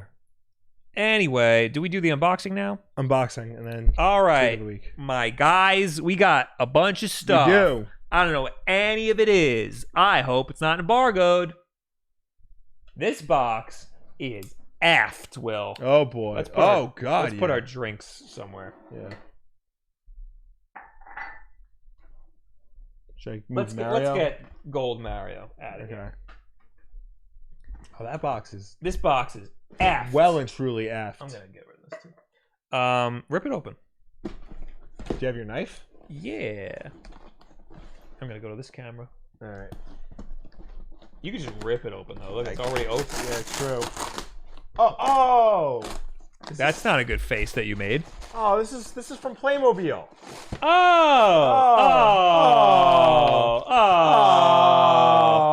poor guy. We had a good talk with them at Comic-Con. We were all excited about this. Yeah. But it's just a box. It's just a box. Yeah, the figure's still okay. All right. Well, let's just finish what was already started. It's a shame because I would have liked to show them the box. Well, too bad. So Playmobil, the children's toy company, which I'm perfectly fine with. I like children's toys. They now have the Ghostbusters license, and they make all these really cool Ghostbusters things. Like this 6-inch tall, this is Winston Zeddemore, the everyman of the Ghostbusters. I'm trying to get the plastic off of him. Does that come out? Oh! His head, Will! What did you do? I'll get that. You got it? All right. All right. So there you go. It's I should see a doctor. Yeah, you're having strokes left and right today. Here's his hair. Haircut. Yeah. So you can get, of course, all 4 Ghostbusters. They have Winston, Egon, Peter, and Ray. How do you put his hair? I didn't see the big one at Comic-Con. I didn't see the big one. It was in the email she sent us. Yeah. Let me see that. Hold on, I got it. So you can buy them all individually? You can buy them all individually, yeah. I'll put links in the description if I remember. You really... There's got to be a way to fix that job, I'm not figuring out. That's got to be the way his hair goes. There's a line in his hair. How the hell does his hair go? I don't know. We botched this unboxing. Yeah. We totally ruined this. Can you get a damn picture of his head? Oh, wait. I see it. I see it. I see it. I did it. You did it? I didn't do it, but I see how it goes. There you go. I found the picture of his head. I see how it goes. There's no doing this, Will. It's not happening. Okay. We'll figure it out later. All right. Well, we did our best, Playmobil. Yeah. There you go. There's Thank you for the Winston. He got the little proton pack. He's got the trap. You could capture ghosts in, and he's got hair. Full head of hair. We promise. All right. Next. I guess. Where's my knife? I gotta make sure I look in these and make sure there's no embargoes. Yeah. Here's a note right on the top that hopefully will not have embargo information. Oh. Are these embargo? embargo? We got an email about this. I always say please include embargo information now, so I don't think these are. Oh, I closed my freaking laptop. Thank you for your interest in PvP gaming. We are excited. Blah blah blah blah blah blah blah blah. Do you want me PvP usually does not have embargo stuff. Okay. Here you go. Well, read this. All right. While I show off the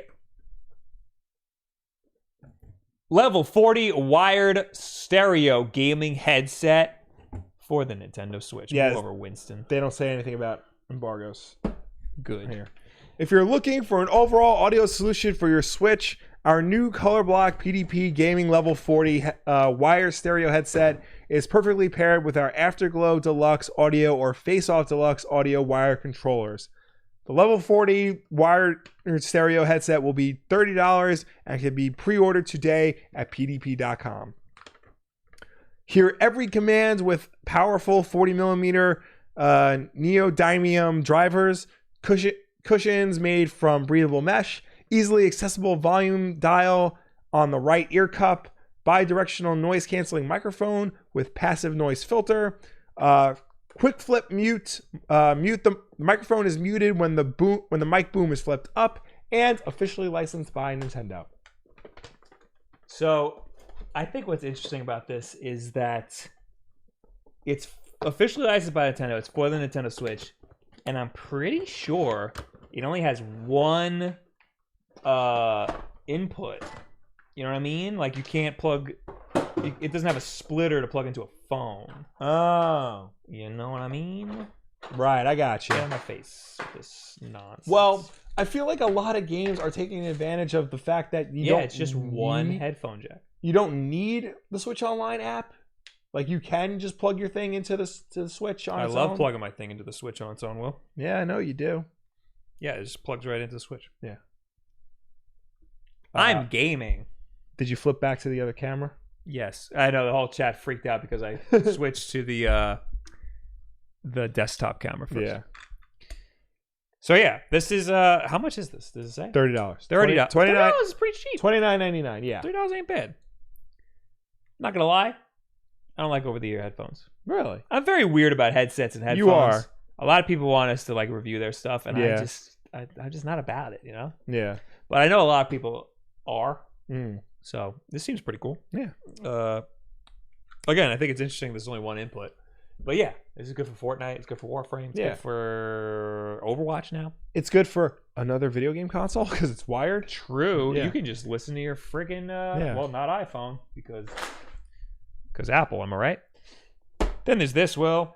That is the Afterglow Deluxe Plus audio wire controllers for the Nintendo Switch. Audio. Enjoy the light show your Pro Controller will put on with a full color range of dimmable prismatic LED lights. Plug in the Color Block PDP Gaming Level 40 wire stereo headset into the controller to communicate with your team and use the onboard controls to adjust the volume. You can get yours today for $29.99 on PDP.com. So that is also $30. The face-off controller, also by PDP. Yes. Also has a headphone jack. Yeah. So this is basically just a face-off controller, but it has LEDs in it. Yeah. Will, yes, Bob. I'm going to need you to be a guy for me real quick. Okay. I'm going to need you to plug this into your computer. Okay. So that we can see all the pretty colors. Wow. It's really ripping and roaring. It's up. There we go. So is this the blue one, or does it do other colors? 3.5 millimeter audio jack supports in-game audio and USB chat. Adjustable audio on the fly using the D-pad on the controller. Customize your gameplay with dual programmable paddle-style back buttons. Choose 4 different light modes: breathe, cycle, stick, and on. Responsive, low-friction analog sticks for smooth turns and quick movement. A fixed 10-foot USB cable for plenty of room to play with ease, and officially licensed by Nintendo. It has back paddles. Yeah, I mentioned that.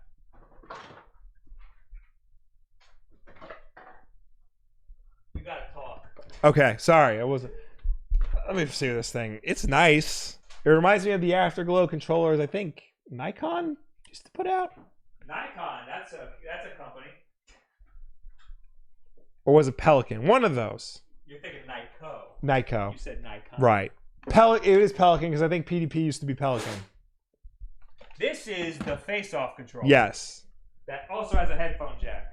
I suspect that they're the same controller. One of them just has clear plastic.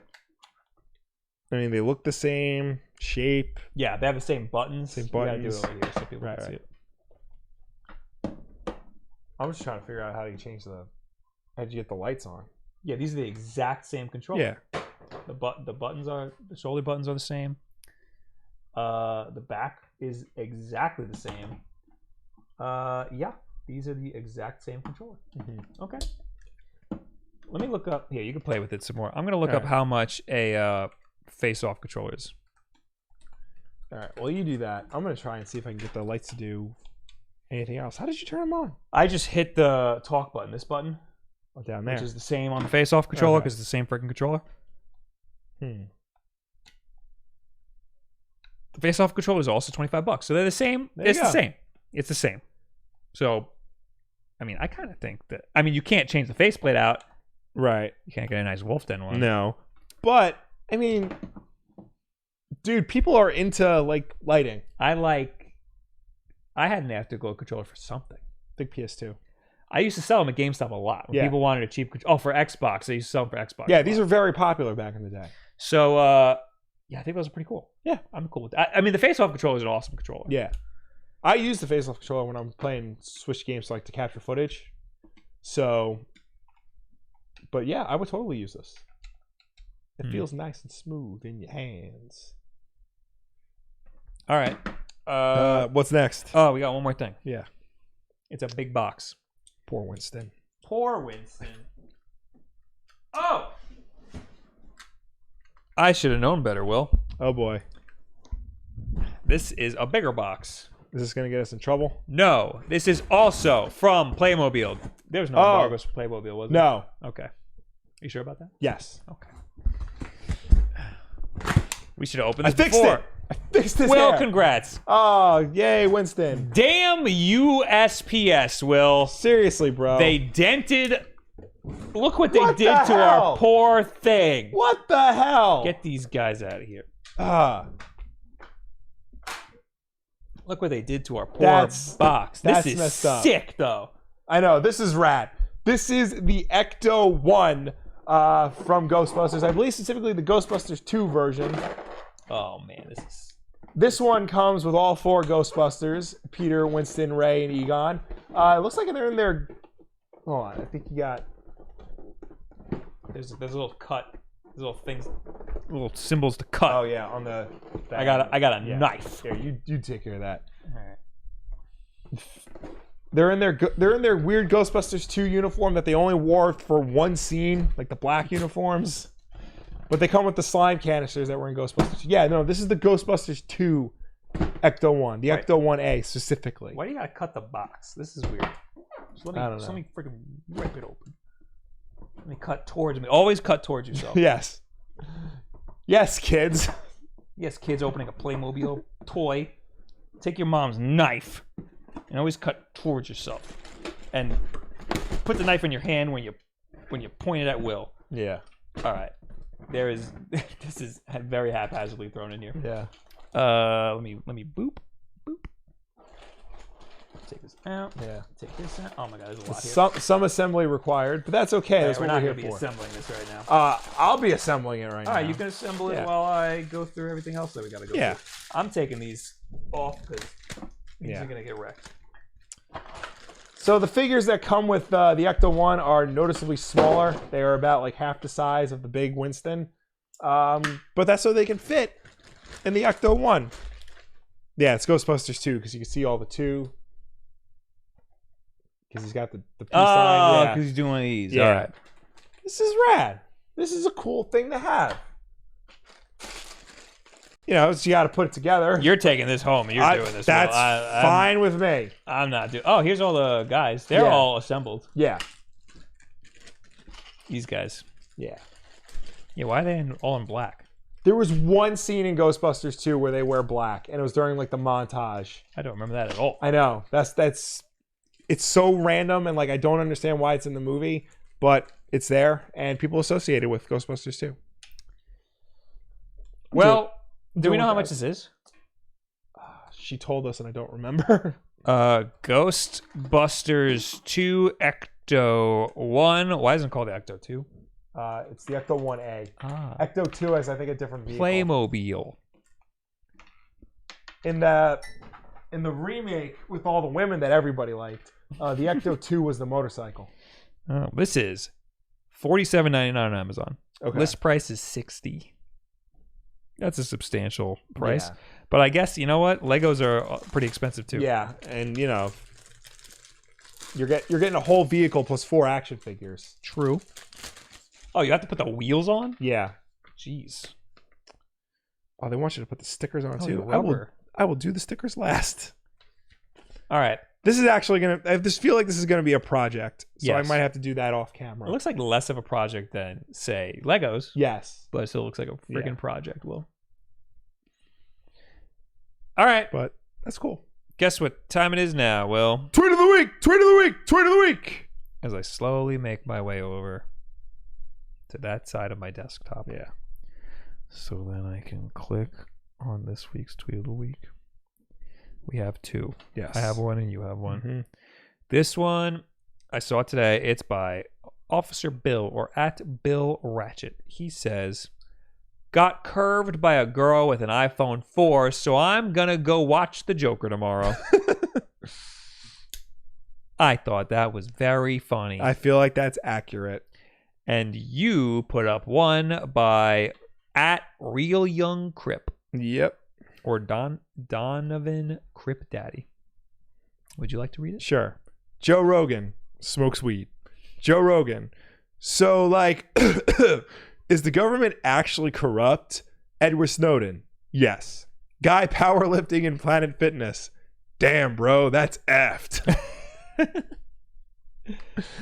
Yes. For context, Joe Rogan had Edward Snowden on his podcast. Wait, he did? He did. I didn't know that. Yeah, he did.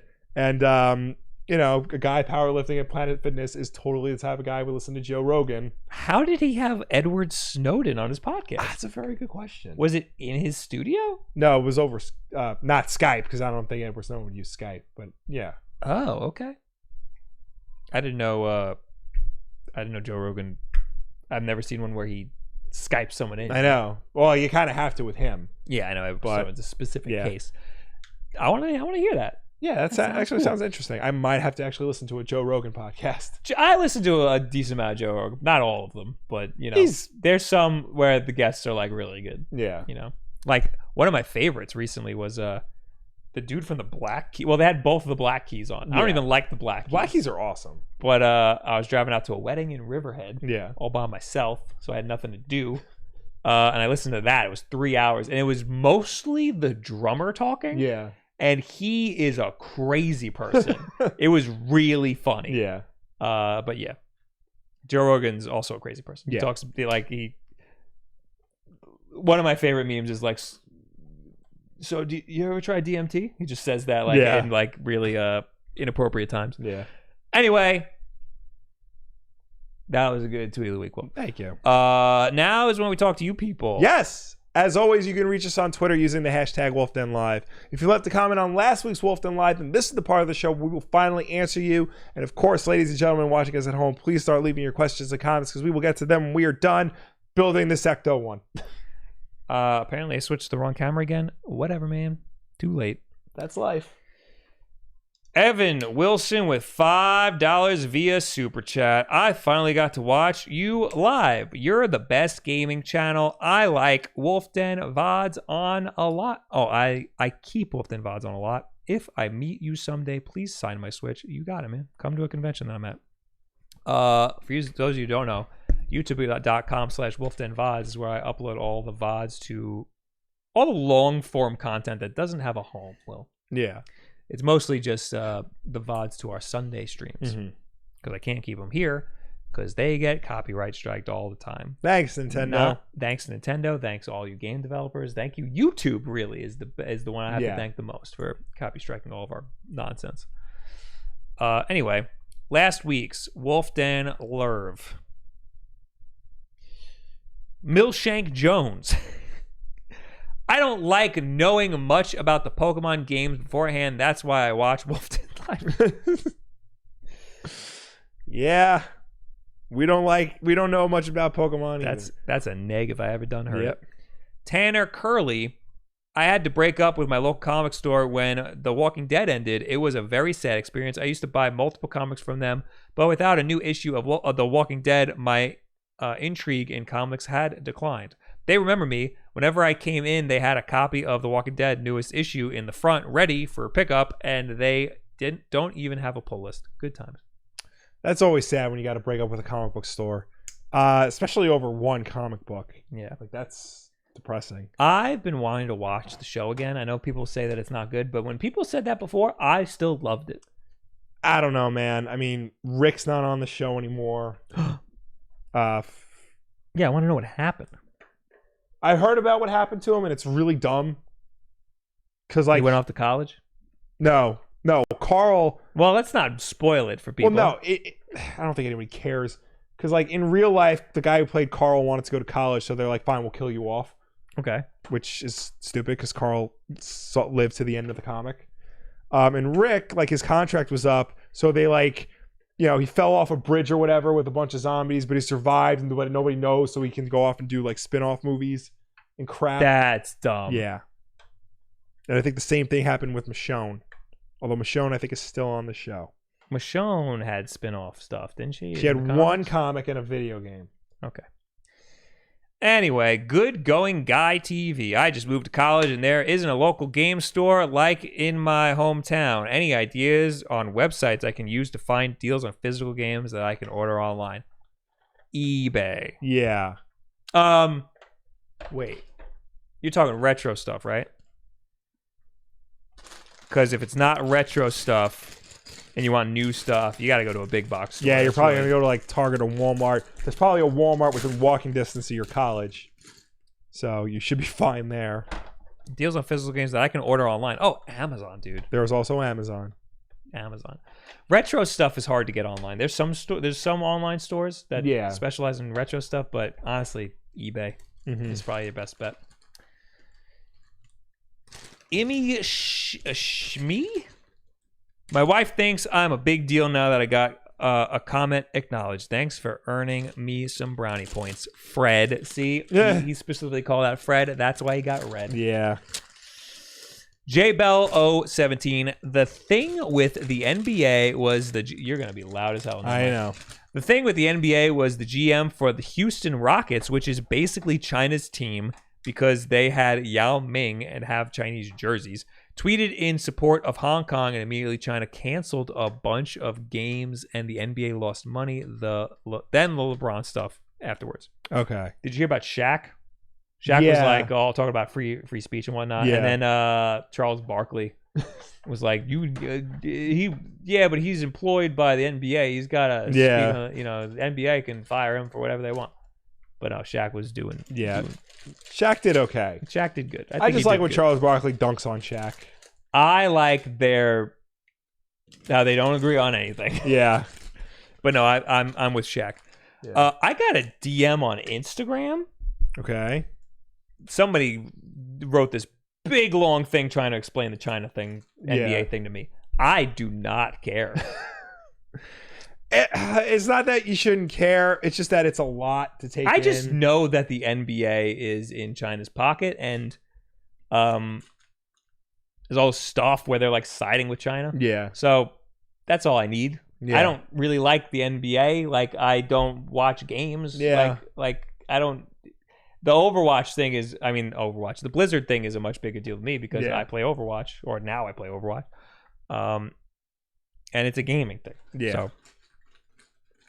Anyway, these are stuff from last week. Jordan Rand, good evening, Wulff Bros. What is the most disappointed you've been with a game that you were super psyched for? Mine is SSX for PS3.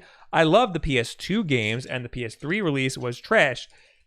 If you guys have been around, then I might have known better. Of course, it was EA. I remember that game. That game is good. I don't know what game you play, but that game is pretty good. What is the most disappointed you've been with a game that you were... Oh, The Division. Yeah? I was really stoked in The Division. It was such a good concept, and I loved the setting because it was freaking New York.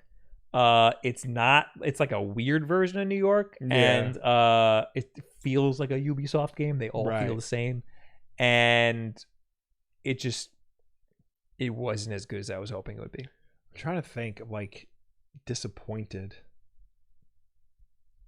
I'm going back to like every game I've ever played. I had never played The Division 2, but The Division 1 I was not too... Force Unleashed 2 was a big disappointment. Yeah, that game sucked. Yeah. Force Unleashed 1 was all right. Force Unleashed 1 was pretty good, I would say. I really liked Force Unleashed 1, all things considered. Force Unleashed 2 is just like, what happened? Yeah, that's They clearly don't care. Josh Just a Hair, with the next-gen console talk coming up, do you think Skyrim will be sold again? Yes. 110%. Yeah. The Elder Scrolls 6 probably won't be ready in time, so they'll just port Skyrim over. Are these hashtags? No, these are these are hashtags. Where are the hashtags? I think he puts it on the bottom. Oh yeah, they added us, so it's the hashtag. No, but none of these have a hashtag in it. Okay. I think he cropped them out. Allison, the sleepy but spooky transfer student. 2 questions. Do you guys think Luigi's Mansion 3 is going to be great? I like what I see in the trailers. It looks cute. Every person who has played the demo told me I absolutely need to play it. It's very good, the demo. I unfortunately have not played it. I already pre-ordered it, and I'll tell you why. I'm going to be so mad. Because they said, if you pre-order the game, we'll give you double gold coins, double the amount of gold coins. So I'm like, ooh. Like for the Nintendo, for Club Nintendo, yeah. Okay. So I did that. However, I used my one of my vouchers for it, and I don't think it counts because I think you get the gold coins when you buy the voucher. So I did not get unless the second. Wait. You need to explain it to me again. I was distracted. Okay. So our ticker back there moved, and I don't know where it moved to. We were at 402, weren't we? So Nintendo is offering a deal where if you pre-order Luigi's Mansion digitally, you get double the gold coins. 3 now and 3 when the game comes out. All right. So I bought the game digitally. I pre-ordered it, but I used one of my vouchers. Mm-hmm. And I didn't get the 3 points immediately because I think I already got them when I used the voucher. I think I'm going to get 3 points when the game comes out. Unless I get all 6 when the game comes out. Or you might not get points. That too. Because it might not take into consideration. Yeah. Sorry, Will. I don't think you get those coins. Oh, boy.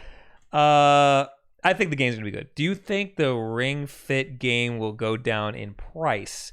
Not for a while. They're already selling the Ring Fit, the ring and like the wrist strap separately. Yes. Leg strap separately. Wii Fit was sold at full price forever. Yeah. So Nintendo games rarely go down in price. Yeah, and this is going to be a hot commodity for the holidays. So it's not going down anytime soon. Adam Canas finally broke down and got Mario Maker 2, and I fully blame Bob Wulff for never shutting up about it. You're welcome. I hope you have a great time. It was going to happen eventually. Play on normal difficulty until you blast through everything, and then switch to expert and hate yourself. Yeah. And then Fred says, "Rip no little skeet skeet." Oh. Fredditor note. Safe space, I take out the hashtag to make it easier to read. It's always at the start. There you go. There you go. Now we answered that. I just didn't realize we were getting to the hashtag part. Now we're in the real chat. We're going to take a couple because it's already 10 o'clock. Yes. And I am so tired, Will. And I really got to pee. So what do we got here? Do we have any super chats? No. No. Good. Vaughn Bryham says, hey, Bob. Hello. That's it. That's all you get. Joe Art says they discontinued a lot of Labo stuff before Ring Fit came out. That's true. They did discount a whole bunch of Labo stuff. As in I meant Target/Walmart. Yeah. Walmart, I got tweeted a little picture. Somebody saw Walmart selling some of the old Labo kits, like the robot one, for $9. Wow. Then apparently it's not every Walmart. Right. But that's great. $9. You can flip that on freaking eBay. I'm going to look up eBay. Wavy Shark. I think I'm thinking about getting a Switch and don't know what games to start with. Well, lucky for you, all you have to do is rewind this video to the beginning. You can... Oh, no, that's not used. That's not used. That's not used. You can get the Toy-Con Variety Kit, which is the one I have in my video, for $28. Buy it now on eBay. That means you can get it for $9 at Walmart and make a freaking buck or two. Same thing with the robot kit. Ryan Misty, my dad never let me have Nerf guns or any gun games. How much of my childhood is gone? All of it. A pretty substantial part of it. I think it's very important for a young man to shoot his friends. Yes, with foam darts. With foam darts or airsoft guns. Yeah, that too. Mischief's important. Yes. What do you think about Pokemon Sword and Shield? Says One Strong Boy. I think it's going to be great. Yeah. What do you want me to say about it? Looks awesome. Fresh Phillip, are y'all going to review Super Monkey Ball Banana Blitz HD? I don't really review like individual games. Yeah. But I'm going to play it. It looks freaking awesome. Yeah. When is that out? Soonish. It might not be a review, but you might see it on a stream. Blitz. I spelled Blitz so wrong. It came out for the Wii already. Ooh, they got shocked. It's only saying the Wii version.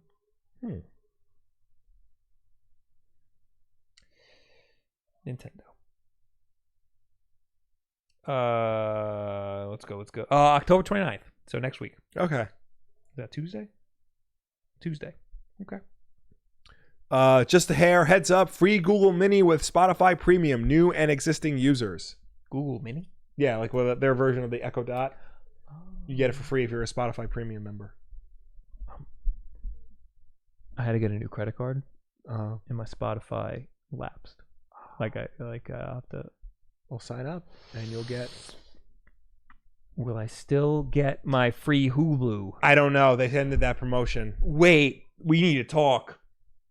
You get Disney Plus year for free with Verizon. Yes. What are you gonna do about it? You don't have Verizon. I was gonna buy Disney Plus already. This house has Verizon. Yes. So you can use the parents' Verizon. My new apartment is gonna have Verizon. Okay. I don't know if me or my roommate is gonna sign up for it though, but we'll have Verizon. So that's 2 potential free years of Disney Plus. But I was already gonna buy. But I'm saying you can get a year for free because you get the bundle and you get Hulu, ESPN, and Disney Plus for the price of 2. ESPN. Hey man, Get out of my face with ESPN. 30 for 30 is actually really good. They got some good 30 for 30s. You're a weird man. You're a weird man. AJ says, "Rip Monkey Ball Luigi's Mansion is next week." Oh crap! God, yeah, I'm not playing Halloween. it then. Forget it. Last question I'm reading. Chris from DC. Hey Bob, I'm new to Nintendo. I've seen your videos, but since you're live, I think it would be a good time to ask you what model of Switch should I grab. You need to watch my 2 videos on the Switch Lite. The last 2 videos I posted on the Switch Lite, and decide if you want to switch. Basically, are you ever going to play in docked mode? Is the question. If the answer is yes, and you have an extra $100, get the regular Switch that's in the red box. Yeah, because that's the one with the better battery. Evan Wilson with $2. Do a comic book suggestions video for comic noobs. I have an entire playlist of comic book suggestions on this channel. I believe it's called Comic Book Recommendations. I also have another one called Comics 101 where I talk about all of the outside aspect of comics, like how to read event books, how to sell comics, how to take care of your comics, things like that. It might be worth it to update those videos. It's definitely worth an update, but until I get there, check those out. Guys, thanks for hanging out. Thank you for tuning in. Thank you for watching us. Thank you for chatting with us. As always, Wulff Den Live is every single Wednesday night at 8 p.m. Eastern right here on youtube.com/WulffDen. If you can't make the show for any reason at all, we always put it up as an archive version on Thursday for you to watch on demand whenever you want. If you prefer to listen to us rather than watch us, you can do that as well. We're also an audio podcast on Apple Podcasts, SoundCloud, Spotify, Google Play, and Stitcher. And if you listen to us on any of those platforms, as Bob stabs the box, please be sure to subscribe, rate, and review us because that helps us with placement on those respective stores. Also, if you want to watch just a little bit of Wulff Den Live, maybe send a clip of it to your buddies out there, head on over to Wulff Den Clips, where our good friend Eric Henley takes this show and cuts it up into bite-sized chunks for your viewing pleasure. That's Wulff Den Clips for the best parts of Wulff Den Live every week. If all goes according to plan, there will be a video on this channel on Saturday. Ooh. And it's very different and very special, and you should watch it. Make sure you slam that bell and you come right back here, youtube.com/WulffDen on Saturday, this Saturday at 10 a.m. Eastern for a video. You slam that bell. Yeah. Also go to twitch.tv/WulffDen and put on the alerts over there so you know when I go live, because it's not consistent. Usually Tuesdays and Thursdays, but the time is weird. Yeah. It's usually around 8 o'clock Eastern, but you know what? Thanks for being here. See you later, and goodbye. Bye.